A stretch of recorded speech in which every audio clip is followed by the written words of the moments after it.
الحمد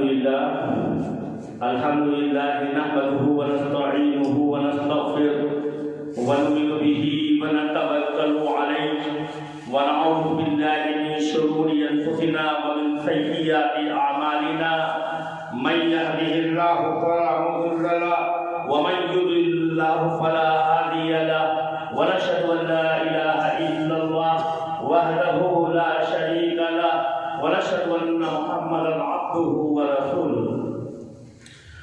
وقال الله تعالى في القرآن المجيد والفرقان الحميد: كل نفس ذائقة الموت.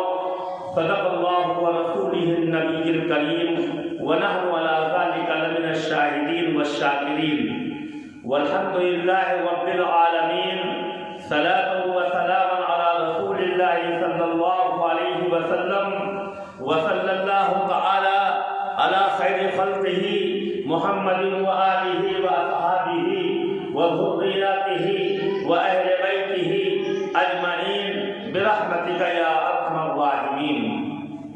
محترم دوستوں، بزرگوں، عزیز ساتھیوں اور نوجوان بھائیوں، فضل ہے اس رب کریم کا اور کرم ہے اس رب حبیب کا جس نے ہمیں اور آپ کو جناب محمد رسول اللہ صلی اللہ علیہ وسلم کا امتی بنایا،